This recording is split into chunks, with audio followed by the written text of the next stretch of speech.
Let's go. Let's go.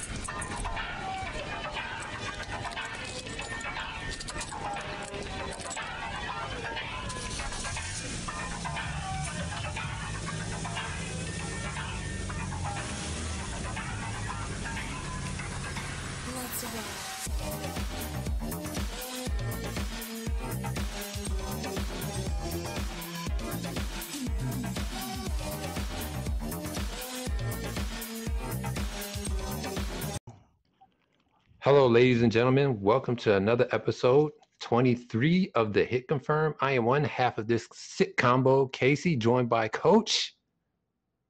Hello, everybody. How you doing? Yeah, not too long after our last episode. We had a pretty short break, so I'm glad we can bring you some content. In that short span of time. So, what you got going on lately, Casey? Man, nothing too much. Just a couple of good news. You know me, I've been involved into like the little politics stuff lately. So I guess for me, I've gotten some good news in that. But I don't want to get too deep in that because I know a lot of people are sensitive. But in terms of good news into like other things like gaming wise, well, DLC. I haven't been talking about DBFZ too much on here with like the characters and everything, but yeah, Baby came out. So, oh, I'm sorry, I don't call him Baby, Tuffle. Tuffle, huh? Yeah, the Tuffle, his race. I don't like to call him Baby. It sounds weird. I mean, he's baby. That's his name. He's baby. Yeah, but how you been, man? I've been doing good. Haven't been super strong on fighting games lately, but I started turning them on again, messing around in training mode just to start getting myself back fresh again. Just to, when the time comes, I'll be ready. How about you? Yeah, I'm always like trying to get freshen up my craft and everything like that. In terms of other fighting games, though, I'm always keeping an eye on out on them, checking up on things like new, like tech and everything like that.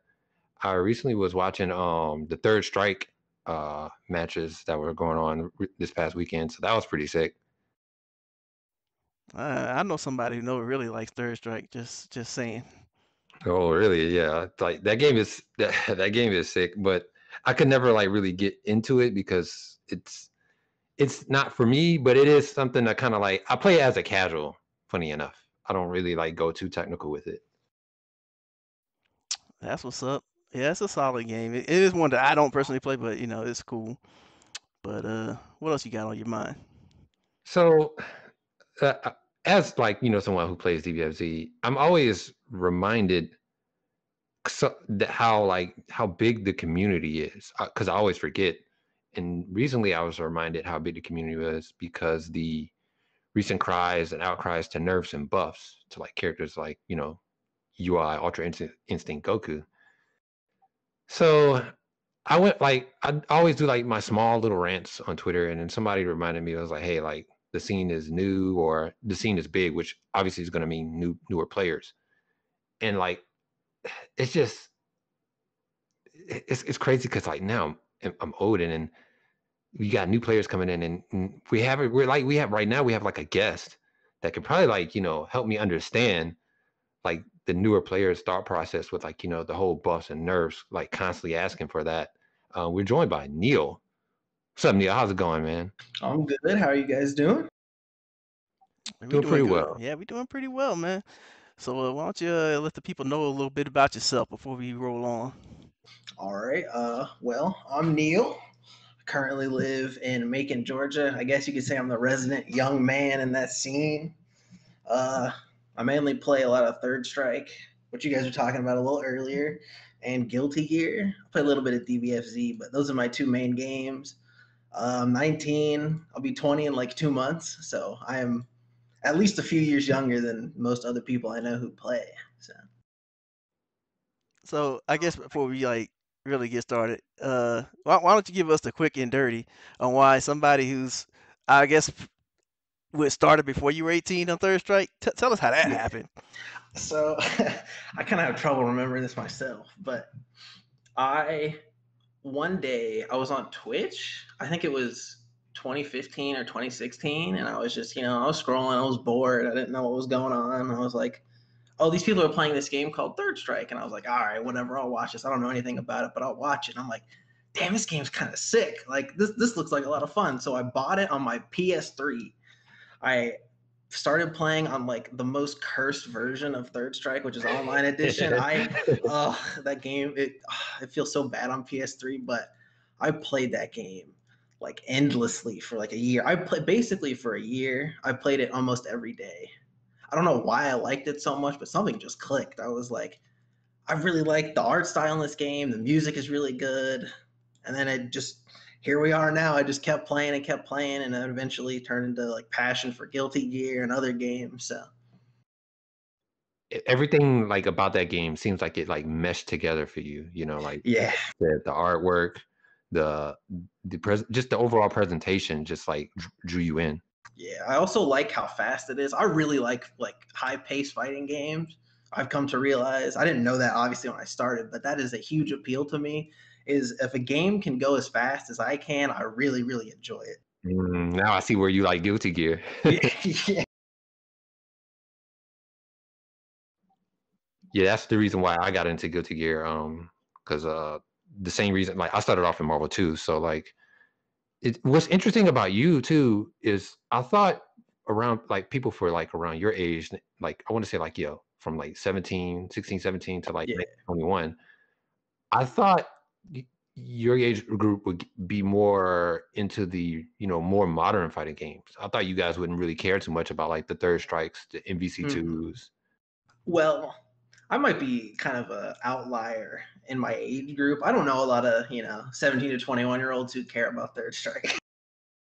So I think maybe for, like the general population, quote unquote, of people that are that age that are playing fighting games, it's probably like a lot of Street Fighter V and Dragon Ball, maybe like some Guilty Gear and BlazBlue in there. But for me, I don't know what it is, man. I just like old games. I don't know what it is, but I just love them so much. I feel you. You ever try CVS2? Yeah, CS2 is a lot of fun. Yeah, that game is really fun, and it can be fast paced. I know, like at high level, it's very slow. Like like Third Strike, it can be very slow, Yeah. but still, like it can be fast paced. So Yeah, we got a old man trapped inside of a young adult's body over Yeah, here. right. I got a special case here, because I was talking about like nerfs and buffs earlier, and like you coming in with Third Strike means like you probably don't care too much with that. You just want to like play and adapt, right? Yeah, I think maybe the mindset of newer players with like things needing to get buffed or nerfed is they don't have like the context or experience of how to deal with really, really good options. So they're like, oh, this is too good, so it needs to get nerfed. Like Super Dash and DBFZ, newer players aren't going to know that you can just like 2H the hell out of it from full screen. They're going to be like, how do I deal with this option? They need to nerf this. They can just get on top of me whenever they want. Yeah. Yeah, there's also that, and then also the fact that that's what the environment is like now. Um, you come into games now, that's the reasonable thing to expect because games are kind of like a service now, where characters get added, balances are applied, and usually those balance uh, changes are based on what community people will complain about or talk about or want. So it's almost like it's just a completely natural thing to expect as opposed to like a game like Third Strike where if you wanted to, nerf Chun-Li, you were waiting for the fourth iteration of the game. Yeah. I do definitely think Third Strike got me the attitude to just like learn how to deal with it. Because that game's not getting patched. Like you just got to learn how. It's like with Third Strike, and I think the other big example of this is Marvel 2. Because the balance in that game is a little, kind of like the top tiers are super super good, and they're not going to nerf. So you just got to learn how to deal with that kind of stuff. Yeah, it's just so crazy because a lot of those games, now they're starting to develop even tech where some of the weaker or mid-tier characters are slowly finding their way. So it is interesting that like through all these years, with no like update, meta is still being developed with those games. Mm-hmm. And I think a lot of that has to do with player skill. Like people that play Q in Third Strike, like high level Japanese players that play Q, make that character seem really good. And you were talking earlier about watching like the Co-op Cup first to tens. There's a player named Sugiyama who plays Necro, and Necro is not a good character, but Sugiyama makes that character look like he's broken. He's so good, and I think Third Strike is a really good game that just like lets really good players be really good players with how like the game mechanics work. So I think that might be something that attributes to making, you know, the mid-level or lower level characters seem like they're better, is the ability for players to really shine through with game mechanics. Speaking of like the mechanics and everything like that, this is something I've always been curious about asking you. Hmm. So, with a lot of us, when we first got our fighting games, up in our like late 20s, mid 30s, and stuff like that, in that range, we came up on forums. I mean, there's wikis and stuff, but we came up on forums and we talked and traded information, before YouTube came out. But as somebody like starting out Third Strike in high school, and when you first started trying to get competitive in the games, what resources did you use to try to come up? Um, Most of it was just playing like a lot, because obviously I watched sets of, you know, people like RX, really good Urian player. I made Urian in that game, so like really good Urian players. I'd look up Japanese stuff and maybe like try to write stuff down or like try to absorb what they did. But most of it was just like playing a lot and losing a lot. I lost so much when I started, which, you know, obviously everyone does, but I think that was really what made me learn the best. Wasn't like asking people questions or anything like that. It was just playing a lot and just, you know, experimenting with things, which I think is interesting because that's not how I got better at games like Guilty Gear and Samurai Showdown. With Guilty Gear and Samurai Showdown, I just asked tons and tons and tons of questions to people, and that's how I got better. So I think it's interesting that with Third Strike, I didn't really do that as much, but I still managed to get like pretty decent at the game. I mean, that's something we talk about a lot is like experimenting, not being afraid of losing. Something that I feel like that's a big wall for a lot of players. So like I'm sick of losing, or I don't like losing to this person or that person, and they get so discouraged. When in reality, you're supposed to be having fun with the game, despite whether you Yeah. win or lose. Yeah, right. I have probably a dumb question, but like Hmm. I know a lot of newer players have this problem. What made you break out into like asking those questions? Like what helped you, like, look, let me just ask this person. I may not know them or whatever, but let me Hmm. introduce myself and like legit just, ask and everything. How did I you do think that? I think it was the frustration of not being able to find out the answer on my own. Like Mm, I can't think of a specific like example of this, but like with Guilty Gear, for example, that game's, you know, relatively difficult, and there were some things I was just like, I don't know how to deal with this, so I'm gonna like message on Discord or might have been Skype when I started playing, but um, I was like, I'm gonna ask these people who I know are better than me how they deal with these kinds of things, and I'm gonna try it, and if it doesn't work, I'll ask them again, and then just kind of rinse and repeat until it does work. So I think it was probably just aggravation of not being able to find out the answers on my own. So that's pretty interesting because that means like you put your ego aside essentially. Yeah, that's something I had to learn relatively quickly because a good buddy of mine who helped teach me Guilty Gear said that when I started, I had what he called the young man ego. Was because like I hadn't played as long as everyone else, but I was still like, I should be able to beat these people because like I'm good enough at these games. I should be able to win. I should be able to figure all this stuff out. But you just realize either through attrition or people just telling you or you figuring out yourself that like that's not true. Like experience, I think, is one of the number one things that makes good players good. Is either, and that doesn't even mean like playing a long time. That just means like being experienced in a lot of different situations makes you a better player. And so I realized that that's the one thing that I can't lab. So I need to talk to people about that and play the game. So I can't have an ego about it, or I'm just gonna plateau and never get any better. And that's where it all became a social thing. Yep. Nice. Man, the ego. I could talk all day about the ego. Yeah. And you know what's funny is a lot of players who get that frustrated, they don't believe they have an ego because they'll be self-deprecating. They'll be like, I Hmm. don't think I'm good, and I'm like, yo, Yeah. it's because you have an ego. That's why you're Yeah. frustrated. Everyone has an ego, but I mean, like your ego is controlling you. That's why you're Hmm. frustrated. So it's like you have to kind of get over yourself a little bit Yeah, and for kind of sure. realize that the people are beating you for very valid reasons. And once you sit down and listen to them, you'll find that you know, things won't be as hard for you. Yeah, one of the most valuable things I think I learned is this sounds really obvious in hindsight, but you need to give your opponent credit for the things that they're doing. You're not playing Yes. against like a CPU or some idiot. These people have brains and are using them, and you need to give them credit where credit is due. Or like Mr. Annual Coach said, you're just not going to improve because you're thinking that, you know, they're beating you by doing something stupid or they're acting random or whatever the case may be. I remember reading a quote on SRK. I don't remember where this was from, maybe from an article, but it's like it was basically paraphrased like no matter how much game knowledge or what they know about the game in general, they're always trying to outthink you. And they're always trying to make smart decisions with just within the knowledge they have. And so if their knowledge is not, huge and expansive, then those decisions are going to look dumb. But rest assured, they're trying to beat you, even with that limited pool of knowledge they have. And that's the Yes. kind of thing you got to respect. I completely agree with that.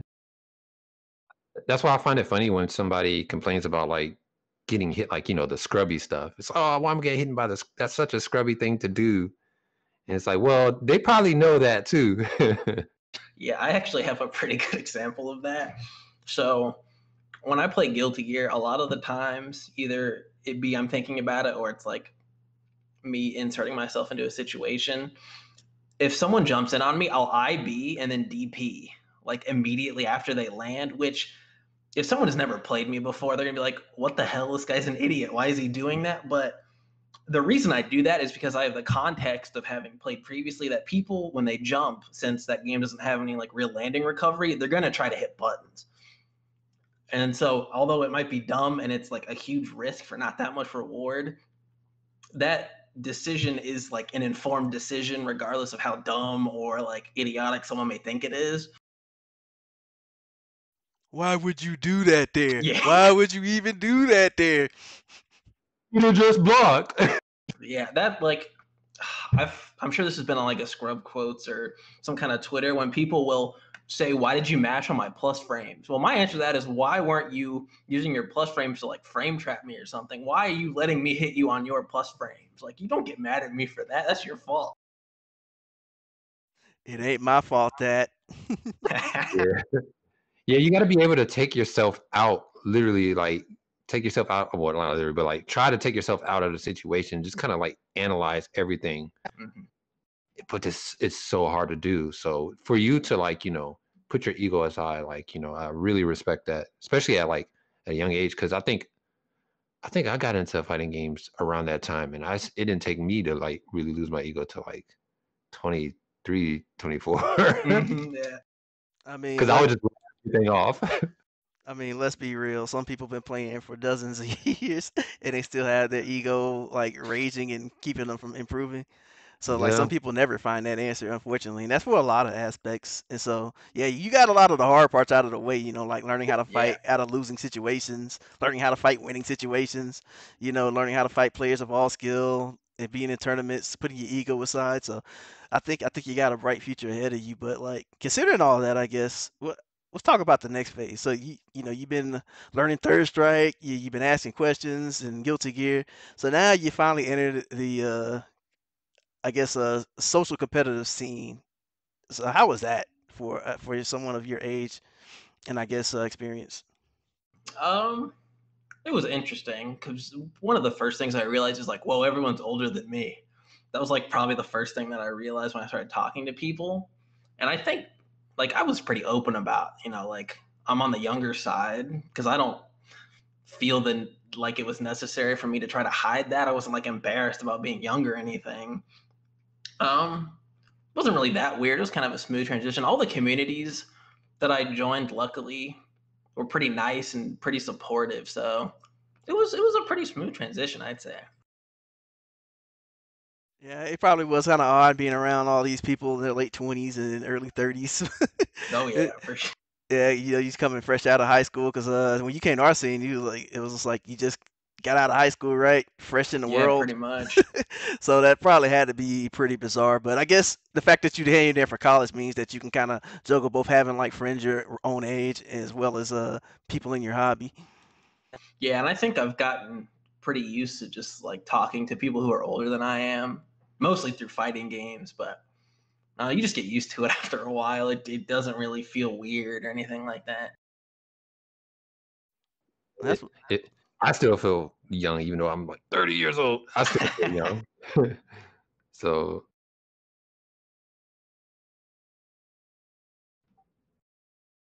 So, like, what's interesting is like so you went from high school to college, and like you said you played a lot to help, but what Mhm. really helped you was when you started, like, I guess socializing more, and that helped you. Is there anything else, like, did you start finding, like, your strengths and anything like that, and like how'd you go about like improving in that area? hmm I think probably one of the bigger things I realized when I actually moved to Macon and started playing people offline, like this especially happened when I started playing Sham Show, is that I didn't realize how fast I learned compared to like other people I was playing with, because I got like, I don't want to sound egotistical, but I got like tournament level good at Sam Show in like, it's like 5 6 months, something like that, which I think is pretty quick. I didn't even have the game for a decent chunk of time. So that was probably like the first big strength that I realized. That's really good. That's really, really good to have that Yeah. mindset within like 4 or 5 months. People don't get that until like 4 or 5 years, like Coach said earlier. Yeah, I think, I don't want to say it's a lot of luck, but I do feel pretty lucky that I learn at the rate that I do. And I think a lot of that, it's not just me, obviously, it's the community that I get to interact with. I get to talk to a lot of people who've been in the scene for a really long time. I get to ask a lot of questions. I get to have, discourse with people. And that, like I said earlier, I think is extremely valuable. And it's very hard to get good at a game quickly without those tools. yeah, Yeah. because we basically gave you the nickname the Sponge for a reason. Yeah. but but yeah, like I see, like I always saw you as a person who was like open-minded and willing to just jump in whatever and try to figure things out. So I think that definitely contributed a lot to your learning speed.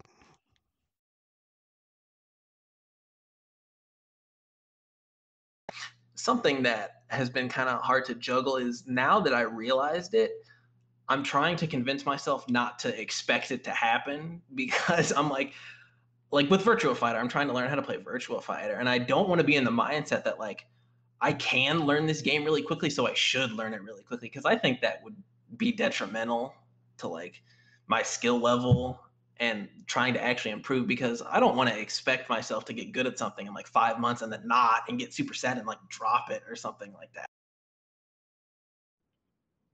I just would approach it like how you've always been approaching things, like, keep an open mind. And I think now that you have like that, those assumptions, that's a human and healthy thing.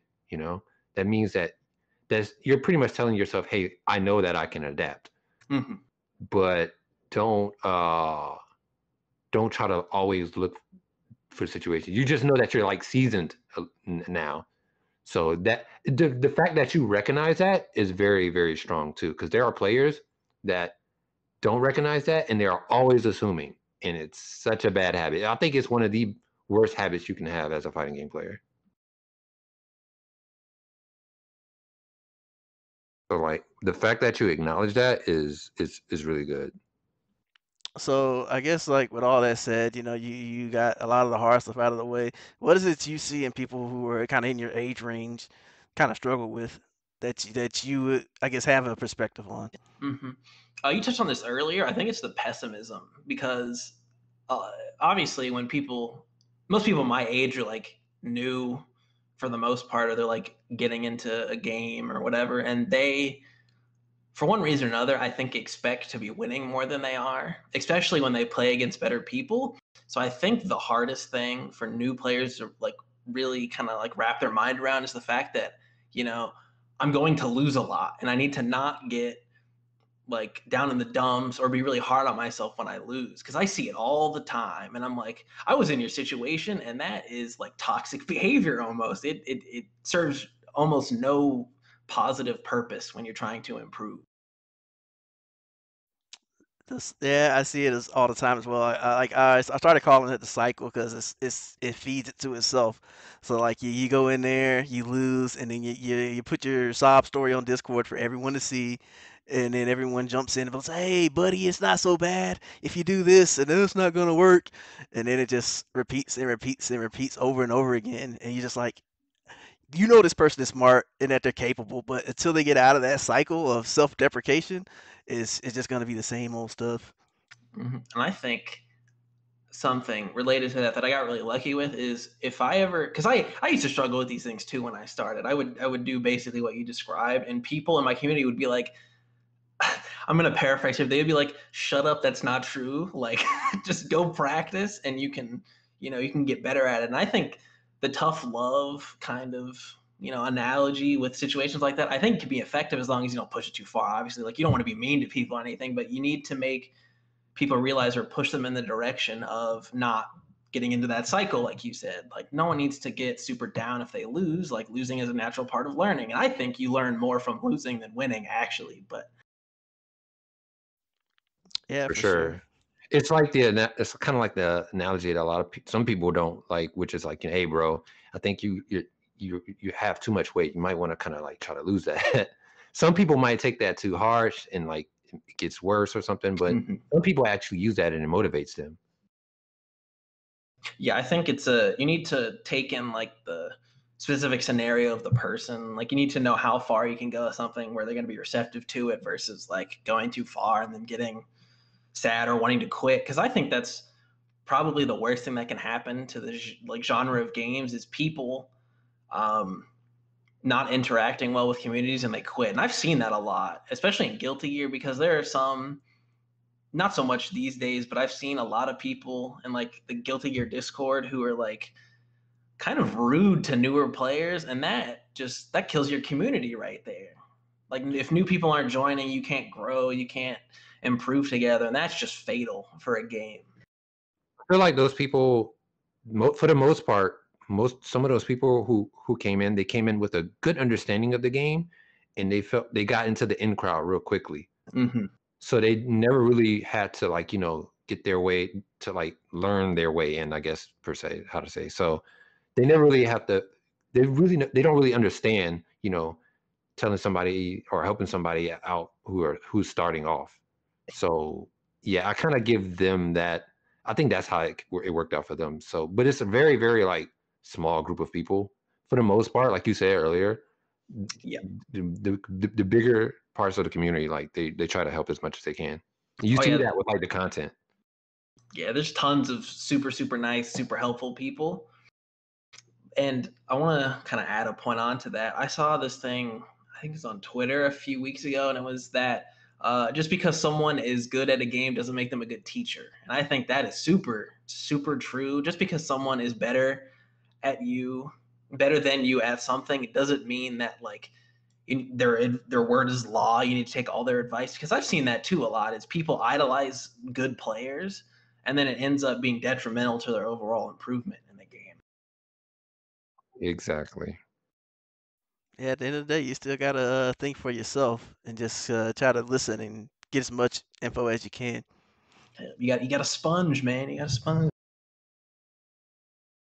Yeah, because fighting games are kind of like a weird thing for they haven't been around as long as other things, like for in terms of like either sports or even other big like other video game genres like first person shooters or even MOBAs, I guess, in terms of like that overall competitive Mhm. internationally. So it's kind of hard to like know where you can like get your way into this. So Yeah, and it's also interesting because fighting games, as opposed to other, like quote unquote esports type games, is it's a one on one thing. You don't have a team that is actually playing with you that can kind of lift you up or pick up your slack or whatever the case may be. Like it's all on you, which can be really, really overwhelming, especially for newer players.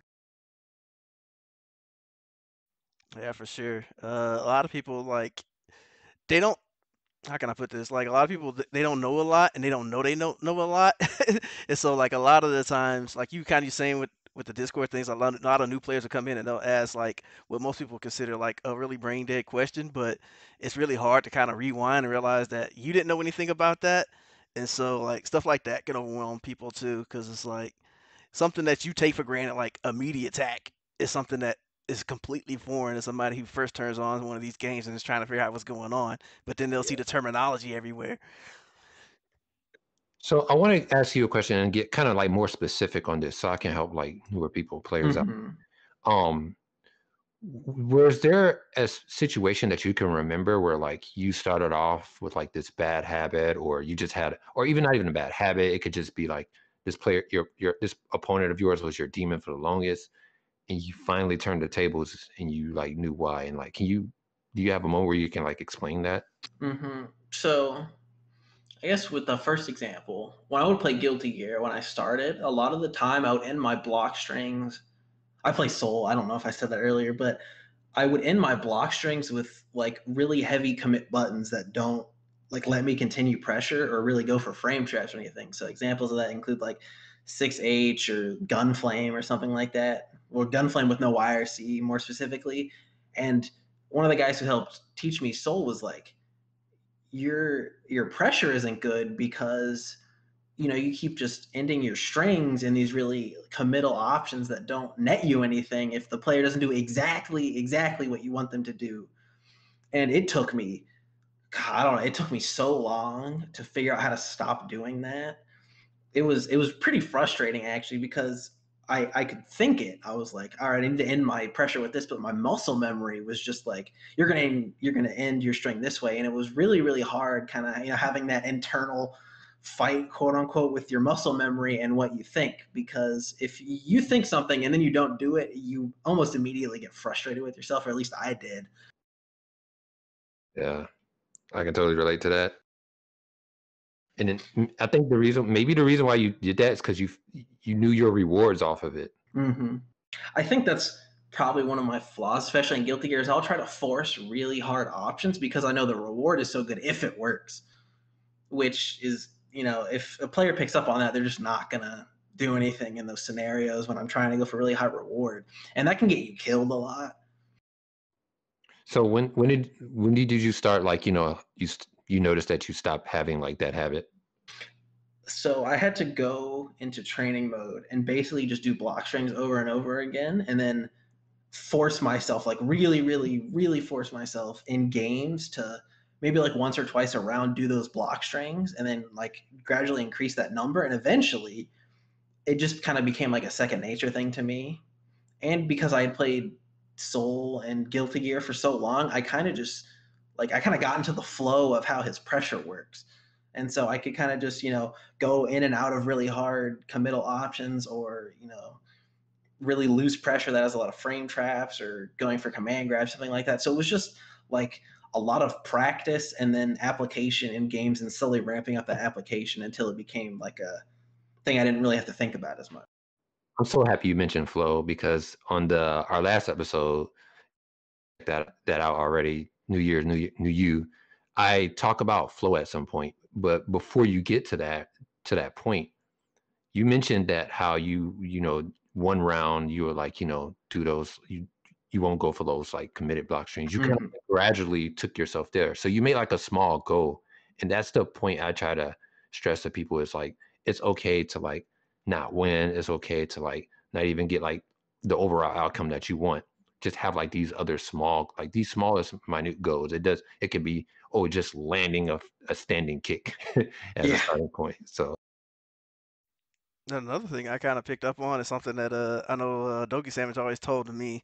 He's like, yeah, a lot of people they'll practice their combos and they'll even practice like the setups and Oki, but like people don't sit down and they don't practice like punishments, block strings, or Yep. like specific sequences. They don't practice those things and put them in their muscle memory when they're just as important to do as your combos and setups. Yeah, I call that the training mode trap, because so many times I'm guilty of this also. Is you'll just go into training mode and then just start like hitting the dummy around and like doing a bunch of combos to like, I know you can rationalize by saying like, oh, I'm warming my hands up, but then that's all you end up doing. And then you go play and then you don't improve, and you're like, well, what the hell? Why am I not getting any better? I'm practicing this game all the time, but it's like Dogi says, you're not practicing the right things. And my opinion is that once you hit a certain point, doing combos isn't labbing anymore because you've I was just done them about to so many say, times. Yeah, it's just muscle memory. if you're in the training mode and just doing combos, you're actually not practicing the game if you think about it. Yep. You got that tight string that just has a big enough gap for you to DP, but if you don't practice hitting that buffer, it's not gonna work. But it works in your mind, and you're like, oh man, I should have DP'd that. I should have DP'd that. In reality, you didn't go into training mode and record that string and practice hitting the DP through that tight gap. And you get that in your muscle memory. Those are the things that people kind of overlook naturally. Yeah, I have a Guilty Gear example of that. So, Soul Super Tyrant Rave, there's a really specific way that you're meant to punish it. You're supposed to, in Exert, I don't know how this works in like Plus R or anything, but you're supposed to block the first hit, jump, air IB the second hit, and then air dash at him to get a punish. And you're not just gonna like do that if you haven't practiced it, unless you're like really good at the game or whatever. But like that's something that I really have to practice. That's like an example of something that requires a lot of practice that you're not just gonna like pull out if you haven't done it before. Yeah, people definitely fall a lot into the trap of knowing things, but not knowing how to apply things. Yeah. Because I think I made a tweet about I replied to somebody's tweet about what new players should do, and I said just play the game. Don't worry about asking 1,000 questions. You can ask questions, of course, but don't worry too much about like asking questions and stuff before you actually play the game. And somebody replied, I remember this. Someone replied, goes, "Yeah, I fell into that trap, and I felt like I had a lot of knowledge in the game, but I got a lot of anxiety when I actually turned on the game and started playing people because I couldn't do any of it, and I felt frustrated, so I just kept staying in training mode." And I feel like a lot of people kind of fall into a similar trap. I was thinking, how do you? Because I always I always try to put myself back if I was like a newer player, or try to get people into fighting games. Mhm. And how do you make training mode enjoyable?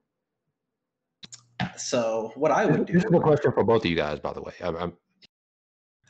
So, in my experience, how I made it fun for me was I would watch really good, usually it's Japanese players, but I would watch really good players do things and I would be like, that looks cool. I'm going to learn how to do that.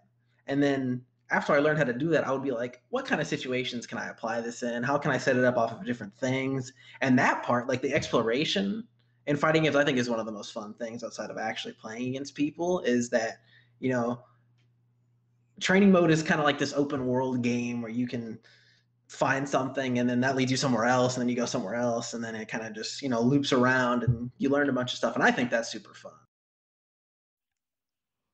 You took the words right out of my mouth. Yeah. I'm sorry. Let's go ahead. No, I was basically agreeing with them. And this is kind of hypocritical to what I was saying earlier, but I actually love like sitting around in training mode over playing sometimes because I just love the constant exploration, like Neil said, and just like figuring things out, like learning the properties of move and going, how can I use this here? How can I use that there? And one habit that I started getting into is I started watching streams for games I would actively play, and then I would see like somebody not punishing something and in a matchup where I don't play either character, then I'll turn the game on and be like, what can this character do Exactly. about this? And I would just build my knowledge of the game overall. And that's part of that is just kind of the habit I gained for wanting to do more commentary and understanding the game. Like just from more than my own character's perspective, this is kind of difficult to do sometimes. But that's another thing. But training mode is just really fun for me. And I'm not really even a combo monster. I just like finding like obscure punishes and figuring out interactions and how hitboxes work and like what can this character do. Like, if you throw this button out, it'll preempt this character's move, but no one thinks to do that kind of thing, stuff like that. One thing I also do, I didn't mention this earlier, but if I'm really struggling against a character, I'll go look up their matches and then like skip to where they lose. And I'm like, why are they losing? First off, and then second of all, how can I do that? It doesn't even have to be the same character I play. I'm just like, what patterns are these people who are beating this character doing that I'm not doing? And then that kind of parallels what I said earlier, where it kind of leads you on this adventure of figuring out a whole bunch of new stuff. That's exactly how I learned how to actually get better at Guilty Gear, especially against Zato. Because when I first was getting into Guilty Gear, I remember I was talking to a guy, and he was like, "Yo, you play that game with Zato? Oh man, I'm not playing that." Just hearing him say you play that game with Zato was interesting to me. And then my training partner, Vinny Nitro Noodles, he was playing Zato, and it was such a because going from Marvel to Street Fighter, then to Guilty Gear with Zato, it was like blowing my mind because I was like puppet characters, like what is this? Like he's coming out of the ground. I got a block for like tens and thousands of years. Like Yeah. what am I doing? So I would watch like video, and it was kind of hard to find like some videos of special like good decent Zato players like losing because I just wanted to understand. So then instead of watching Ogawa because he would win a lot, I would go to like the next best Zato player or whatever, and I would see how they would lose because they would like lose a little bit more often than Ogawa. Mhm. And yeah, it's just like you said, you start to see like the chinks in the armor. It's like where like you air dash over here at this point, you IB this, and it's so interesting. So yeah, you definitely figure out you find like that road, that extra like you find that roadmap or that extra pathway to the roadmap to get you there, and it's pretty cool. Know what you really should do if you play Xrd is just watch FAB. It's like, oh Yeah, yeah, pretty I know much. which strings I can beat and which ones I can't. That's true. But here, there's a cheat code to that. You have to know the frame data of command grab. If you don't know the frame data of command grab, I don't know what to tell you. You got to know that at least. That's where the frames and all that technical stuff comes in. Yeah, that's actually something I kind of want to talk about is I feel like sometimes newer players will overemphasize frame data. Like this might just be me coming from Third Strike and that's like my bias. I don't really think you need tons of frame data in that game, but for newer players, I don't think knowing the frames of everything or how minus someone is in this specific scenario is that important. Like I feel like you just need to play more and then you can apply frame data when you get to like the intermediate or higher level. Frames is social construct. Yeah, I say that all the time. But Yeah, I was just gonna say, like, I honestly, I agree with you. Because there was a point, once I started getting even more deeper into fighting games, I started to consider frames to just do like my everyday thing, like wake up frame data, eat frame data, take a shower frame data, go to school frame data. Like it got to a point where like when I was losing, I was like, oh, I just need to. Am I like this bad at math? Like I know I'm not the best, but am I this bad at math? And I remember, and what brought me back down to earth was Georgia Tekken players. And then when I heard stories of like they don't really know too much about frame data, they know little things here and there. I was like, oh, okay. I just need to know the most important shit. can I swing here? Like just something without even knowing frame data, you know where you can swing and where you can't, or where it might be a good or bad idea. It's like frame data itself doesn't even always tell the whole story. Like if you push somebody out and you're +4, it doesn't matter if your next button is you know, a frame trap if it whiffs. And then so if they so if the other person presses a button and then whiff punish you, a lot of people get mad. Why would you press? I was plus. But in reality, you were too far away to follow up with a frame trap, so they thought it was a good idea to press a button, and it worked. And so Yeah, you gotta always look at things in context. That's super important. yeah. Like I have another example of that. Frame data, like you said, always doesn't tell the whole story. Like Souls 2D. So I keep bringing up guilty examples. That's just like my home base for most of this stuff. But Souls 2D is -8 by itself, which is like slash punishable, but it's cancelable. So like doesn't really matter how minus or plus his 2D is. And a newer player might not realize that it's cancelable and just see it and be like, oh, it's -8. I can just do whatever I want. And then they play against a Soul does 2D Gunflame, and they get counter hit, and they're like, what the hell? And then they just get mad. Yeah, there's that, and moves that have like weird recovery on them, like they're too low to the ground, so your fastest button won't hit it anyway because they're like recovering low to the ground, so you can't hit Yep. them. So stuff like that is always there, so you can't, put all your faith in just the straight up numbers you see on paper. And a lot of people do fall into that pitfall as well. Yeah, the one thing that used to get me, and I wish I would have known this when I was playing Street Fighter 4. I would have been so much better at the game. Is spacing matters. You can be like -5, but if you're not in the right space to punish, you're not going to get that punish. Yeah, I always think about Bison Crouch Roundhouse, like Bison Slide, because if you space it out right, you can't really punish it. I know it's really minus if you do it like right in someone's face, but if you space it out properly, there's not a whole lot you can do. Yep. So yeah, like frame data, it's you take it sort of with a grain of salt, but you do it. Frame data is more specific on where like you kind of do it with your own research to character. That and then like outside of that, it's like all right, it's the player to player after that. So Yeah, it definitely becomes important as you get to intermediate, like Neil said, because once you know the numbers and you know where to apply them, you can be a huge bully to somebody who doesn't know them. Oh Uh, yeah. like you play like especially like a 3D game, if somebody doesn't know the frames or the consequences of blocking or getting hit by something, you can just bully them all day because they don't know better. Well, yeah, you see that all the time. People playing Tekken, they're just getting stand jabbed all day, and they don't know how to deal with it. So. I want to go back into talking about also like because you said the key word exploration, which helps with development in training mode. Like when people, because like I see a lot of people get so bored in training mode, newer players, they don't know what to do, and you say the first thing you do is I know for me I practice like movement and everything, Mm-hmm. but you mentioned that you look at other characters and you practice that, and even coach, you said you do the same thing to the point for where like it's characters that you don't even play. Um, how do people like get into like going through like the main menus? I'm sorry, I'm breaking it down like this, but I know it's frustrating for a lot of people. Like, how do they figure out like when to use replay mode and everything like that? Mm-hmm. I think that, at least in my experience, that mostly comes from talking to people. Like, because if you're in the right community, people will be willing to watch replays with you.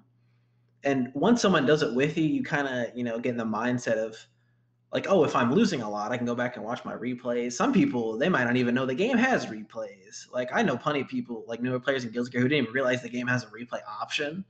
And so, unless you literally go explore yourself, which some people might not do, it can be really hard to find out that kind of stuff. So I think it just comes with talking to people, and then if you just happen upon it and realize what kind of scenarios you need to use it in.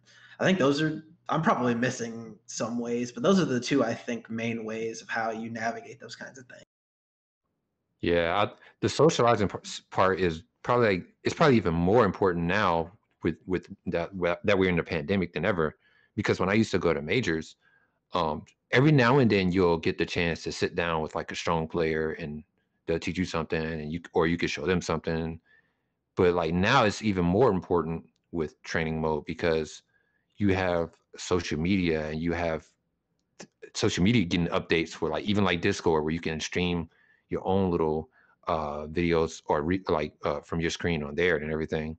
So I think now, or upload something to YouTube or Twitter. So now I think people, it makes it more enjoyable. You don't have to be even a Twitch streamer, like that helps too, but you don't have to be that. You could just upload your video somewhere and people can critique it. And I find that part about training mode very, very enjoyable.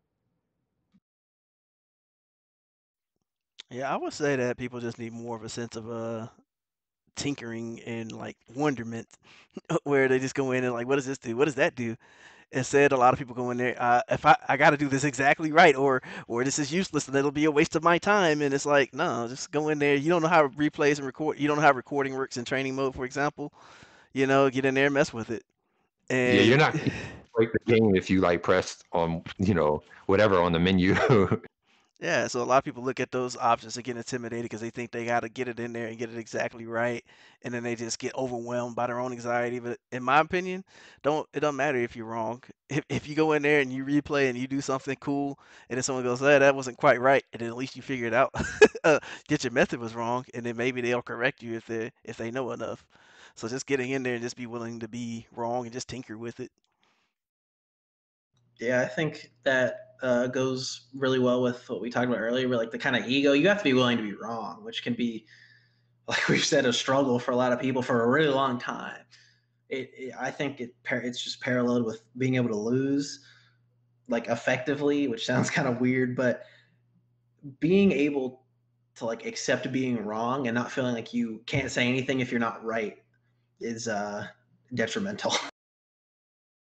It's so Yeah. interesting. People can they'll get a new phone and tinker with that, and they can't. And then with fighting games, it's you go to training mode, you go to the menu, and it's like, no, what to do. It's the same concept in my opinion. It's like you have a new phone, you don't know anything too much about it. You just know that it probably has like a good camera. Like a person might know that they have a good character, and that's about it. They don't know too much about them from there. So yeah, you just like mess around and train Yeah, them. I think maybe the reason that happens is because I don't really think or want this to be the case, but I think some newer players might just feel like it's a chore to like explore that stuff. Like, oh, I can just go play the game or do training, but I don't need to know anything about all this other crap. That's just like extraneous things that are going to waste my time. Which I think saying the phrase "it's a waste of my time" while playing a video game is kind of funny, but It is. I always found that quite interesting when people say that. I guess Waste too much.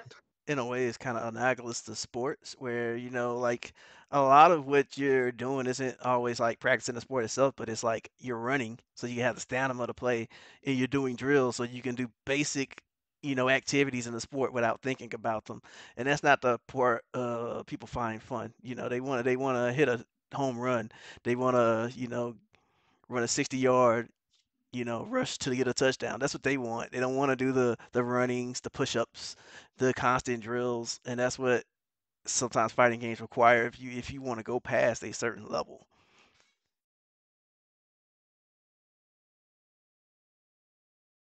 Yep, that conditioning, like how you did, you conditioned yourself to not press to do those committal buttons with soul. yeah, it's it's an aggravating and time consuming process. But once you see the reward of it and you can like see yourself improving, that's like magical in my opinion. Like that's probably my number one favorite thing about fighting games is being able to see yourself improve, especially by like if you go back a few months and watch yourself play and you're like, wow, I was kind of garbage in this game, but now I'm better. So that just makes me like really happy when I see things like that.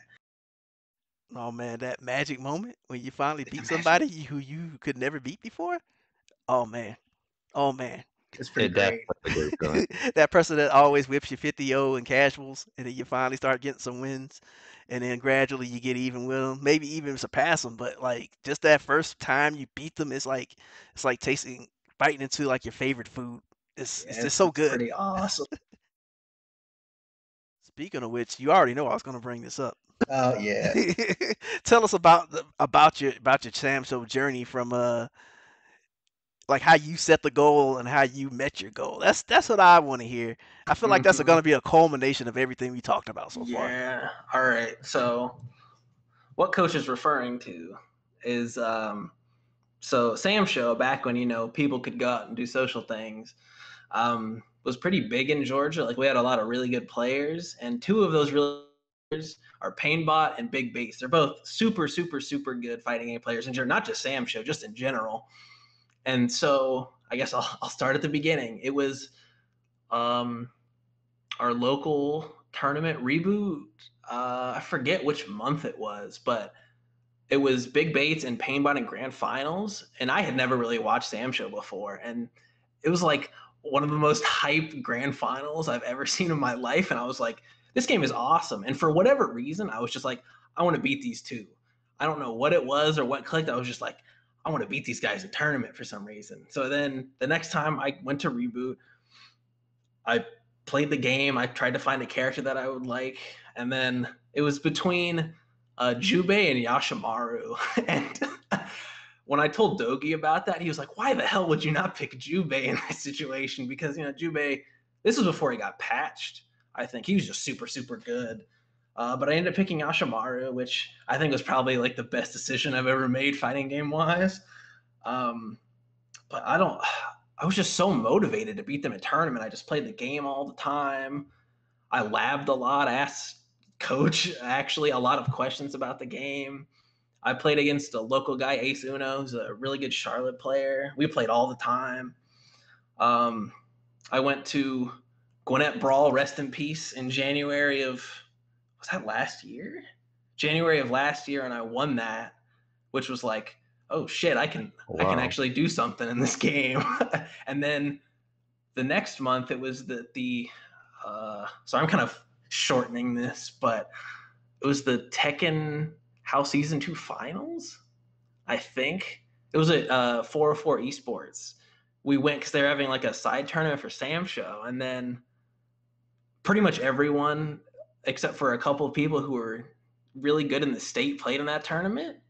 And so I played Big Bates like second round and I lost. And I was like, damn it, I lost. And so I made my way through losers, played him again, won, and then I played Painbot right after, and then I won, and I was like, holy shit, I beat them both in the same tournament back to back. Like, what just happened? It didn't hit me until like the next day what had really happened. I didn't win that tournament. I got second and lost to Terrence because Terrence is like a god at fighting games. Terrence is really good. Yeah, he's super. I've never played anyone that good, I don't think. But it was just like everything happened so fast. I was just like, it was kind of crazy to me. It was just like, wow, I don't, what did I just do? What happened? You kept your eyes on the prize, man. You didn't let anything stop you. Like I always love that story, and I always try to tell it to people because like it was a thing where you set a goal, but you also had a bunch of small goals along the way, and you know you made use of your resources because you went to go play Painbot and Bates at Painbot's house, and you know to play them and get better. Like you didn't put anything aside. You played whoever you could, and you played however you could, and it all paid off. So like that's just one of those really cool moments for me because I saw somebody like because I remember you like, oh man, I'll never beat Pates in Painbot tournament. You used to say it all the time, but you kept working towards the goal rather than just like letting that be the end of it, and that was something that really impressed me. By the way, the Terrence that he's talking about, I'm pretty sure it's the Chun-Li Terrence, right? Yeah. Soniku 16. For anybody who's not in Georgia or Georgia's resident, that is the Street Fighter V Chun-Li player. So I'm pretty sure he got top 8 for one of the East Coast Capcom Pro Tour qualifiers. He is no joke. Yeah, he's super good. He's got like the best neutral out of any fighting game player I've ever played. Dude, when I had a small conversation with him, and I felt that neutral. He's also massive. He's so tall. He's such a friendly person too, man. Oh yeah, no, he's great. I love him. Yeah, I think the kind of thing that always like edges out, like I know this is supposed to be about you, Neil, but the one thing I guess about Terrence that edges out for me is that he'll play literally anybody.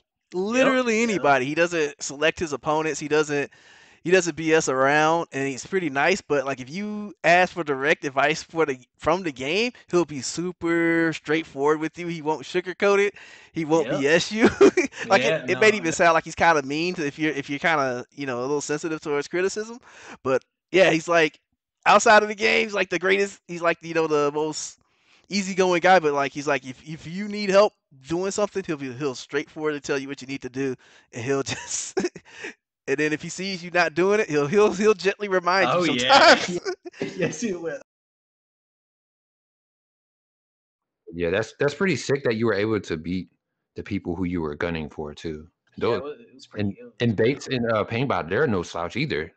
I'm sure they love that we keep talking about this, but it was pretty great. That's like my biggest fighting game achievement, I'd say, even though like the tournament didn't get streamed or recorded, unfortunately, but like I got the word of mouth from the people who were there, so that's nice to talk about. But it was just like that was when I really realized that it was like, damn, like I can do this. I can actually be tournament level and do decently well in these games, because prior to that I had never really gone to tournaments, especially not offline. Like I had played some online tournaments, but that's just whatever. But it was just this moment of realization where it's like, I'm okay at fighting games. And sometimes like it doesn't even have to be like I like how you said like you didn't even win the tournament. it's just like you have that goal, and it doesn't even have to be like beating the best of the best, right? It's just you happening to have like the small goals, like, oh, I don't want to go 0-2, or I just want to get past the first round, and I'll feel good, and stuff like that. It's just, or if I don't get past the first round, at least get a round in the match on this Yeah. person. And it's such a good feeling because it helps you keep going forward. Yeah, it's like the best form of motivation, I think. Yep. And it's really unfortunate the timing of all this pandemic stuff, because I think being able to play Bates and Painbot after that, when they're like, because Painbot basically told me, he was like, next time we play, I'm gonna kick your ass. So, and I was like, I would have really liked to do that, because I've never experienced someone like specifically trying to beat me before. Yeah, you Mm. became So somebody's goal, huh? yeah, yeah, right. Somebody gunning for you. It's a weird feeling now, huh? Yeah. Yeah, and I just like, I feel like that would have been a valuable experience to play someone that was like specifically trying to beat me, because they would expose all my habits. And Painbot's definitely good enough to really take advantage of all the bad things I will do. Yeah, I remember him telling me, like, I'm never gonna lose to him again. And then the Yeah. pandemic hit. But yeah, because like I could easily see that being like a back and forth thing, and then that's the kind of Yeah. thing that makes scenes stronger, right? Yep. This stupid Yashimaru using kid, beat me. I'm not gonna lose to him again, and then you do, and then you got to come up with more tactics, and then you got to come up with more tactics, and then so forth and so forth. That's how you like, power up a scene. And I think that's why Georgia Yeah. Samson was so strong. Yeah, God, it was such a good scene. It wasn't super huge, but it had a lot of really good play. We were probably one of the better scenes in the country. And that might be like too much to say, but I think that was true. You don't even have to have like a huge scene, and that's another thing I want to like Yeah. for like new players. Like, it's okay if it's just like literally you and one other person, as long as you and the other person is like understanding, catching up with the game really well, and just and actually like learning different matchups. That's another thing too, because you can have two players play like different matchups, learn different characters, and they'll do far better Yeah. than 20, 30 players playing just the same characters. Yeah, there's a Speed Kicks tweet about that. He was like, you don't need a huge scene, you just need one person who is as much of a tryhard as you are. And I thought I think it's true for the most part, but I also thought it was pretty funny. I mean, that's basically Painbot and Bates. They're roommates, and so they Yeah, just sat there right. and grinded the game with each other, and they were able to get extremely proficient. And so, like, and then that just rubs off on everybody else who happened to want to be just as good. Yeah. Thing. I kind of want to just get that's how I felt with my at KSU with Vinny and Corey, where they were both better at Guilty Gear. Plus, we were learning Plus R at the time, and they both were like they were good enough to where they were going back and forth off each other, and I just was always in the background. I was like, all right, I'm gonna quietly get better, and I did. So yeah, I really love hearing stories like yours, man, and it motivates me. I hope it like motivates like newer players as well too. Yeah, and actually, me being able to go through that has really gotten me to view other player situations in like a more kind of positive light. Like, I'm more willing to encourage newer people to, experiment, lose than I would have been earlier, because I'm like, you can do this. You're not stupid. Like, no one who is stupid, regardless of what people may think, like, really enjoy fighting games or play them. So, like, I think anyone can get pretty good at fighting games. Maybe not like tippy top level, but everyone can get at least like intermediate level. Yep. Yeah, some people set the world class as their standard, but you don't really have to do that. You can be. Most people aren't that good, and they never will be. Yeah, yeah, So it's okay to reach a certain level and know that there's some people above you that you aren't gonna beat, but maybe that'll be your goal too. But But reaching that like certain level, the intermediate level that we're talking about, that's fun for like, yeah, it is. because you get to understand. You get to a point where you just understand things. You may not be able to apply like whatever Daigo is doing, but at least you understand it, and it's really cool. Yeah, that's like you said. That's one of the really cool things. I'm gonna bring up another Guilty Gear example, but for me, having played Soul for the like 3-4 years that I have, I just like intuitively understand basically every option the character has. Like not at like the highest level or anything, but it's just like I said earlier, it's just kind of the flow of the character, and it feels really nice because I can really fluidly play the character without having to concentrate super hard or anything like that. And that's a really cool feeling, being able to just kind of like I'm gonna say schmoove with the character, but that's not like that, not the actual term, but it's a really cool feeling to be able to do things like that. Or when you pick up the game after having not played for a while, it still feels just as natural. Yeah, Oh my that's awesome. gosh. That's how I feel about Plus Art,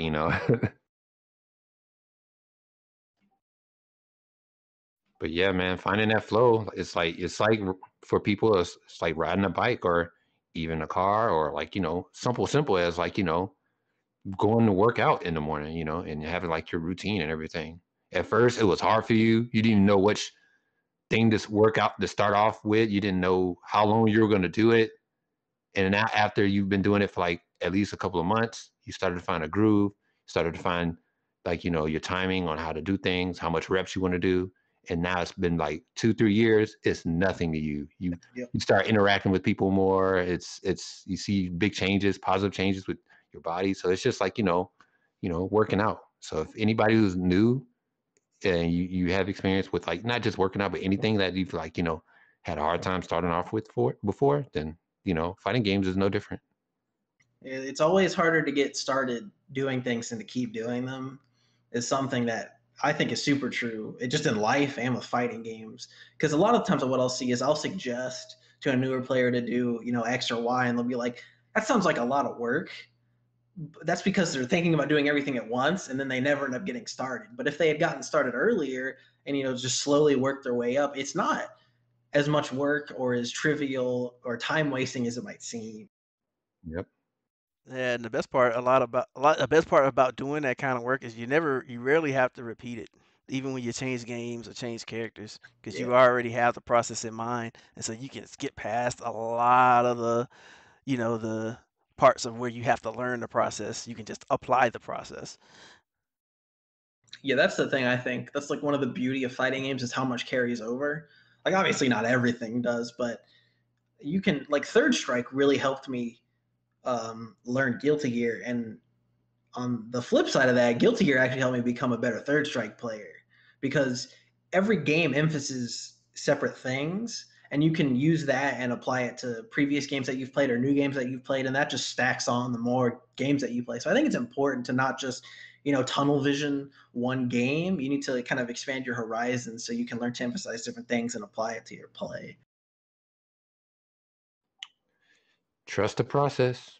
Trust the process. That's a pretty good term. Like I guess whenever people say like, I don't want to play this game, it might mess up my fundamentals, or can I play this game and this character get fundamentals? And in my mind, fundamentals are just your ability to solve problems. And Yeah. and if you can do that, you can pick up any game you want from any character you want. Because if you can increase your ability to solve problems, then that'll keep carrying over. When you play new games and encounter new problems, your problem solving gets stronger. And if you think of it that way, your fundamentals grow stronger, and there's a lot less to solve with each new game, and that's, I think, the better way to think about it. Yeah, and I also think that I'm not trying to get like super philosophical here or anything, but I think fighting games actually help you out in real life in certain situations, especially with like processing information and thinking. Because I definitely don't think the same way now as I did when I started, and I think that's at least in some small part due to how I've had to learn how to approach fighting games, like piecing information together, not getting overwhelmed by lots of things going on at once, or context of situations, that kind of stuff. That's completely correct. It's something that we do, or for the most part, a lot of people in America do is like drive. And I Yeah. took ever since I've like been driving and playing fighting games, I've understood the like concept a little, like the context of everything a little bit better. So that's it. You're right. I actually Nothing used that better. example today with someone I was talking to about. We actually talked about this, I think, a few months ago, the three of us, that you could equate um, learning fighting games to driving. Because when you start driving, you try to take in everything at once. which is not, the quote unquote optimal rate of drive. And it's the same thing with fighting games. Newer players will try to like think of every kind of solution to every little thing that's going on. And then as you improve both in driving and fighting games, you realize what information is important and what you need to focus on. And then you can apply that to, if something strange happens, like in driving, someone, speeds past you and you're not expecting it. You learn to focus on that for a brief amount of time, and then you realize, okay, I'm all right. I can keep doing what I was doing. And same thing in fighting games. When someone does something unexpected, you deal with it and then move on. And sometimes you can preemptively call it. Like, I know now I can tell when somebody's going in another lane even before they put their blinker on. Yep. You start So, seeing like the small subtle signs of people doing things, and then like your intuition just grows over time. Yeah, that's definitely applies to fighting games. yep. Well, I Yeah. mean, it sounds like we hit the natural end of this conversation. So Neil gets it, man. yeah, That's like yeah, man. It was he gets definitely great talking with you, because getting Yeah, your this was a lot of perspective. fun. So I guess I'll say this. What would what's your big advices to somebody around your age who wants to jump into a scene, whether offline or online? Pandemic, Yeah, pending, yeah. but yeah. It would be play fighting games or a fighting game because you enjoy it. Like, or at least if you think it would be fun to play it, because you're not going to want to get better if you don't enjoy what you're doing. So I think, one, play a game you think you're going to enjoy. Two, play it a lot if you have the time to, or at least play it effectively. And three, talk to people. You need to talk to people to get better, in my opinion. If you want to get better really quickly, or more like, kind of ahead of the curve, talk to people, ask questions about things you're unsure about, and just, use your resources. We have so many resources nowadays that people who started in like, the 90s, early 2000s maybe not have had. So use your resources. That's what's up. What about you, Casey? Drop that last bit of knowledge for us. trust the process. Oh man. I guess mine would be short and sweet too.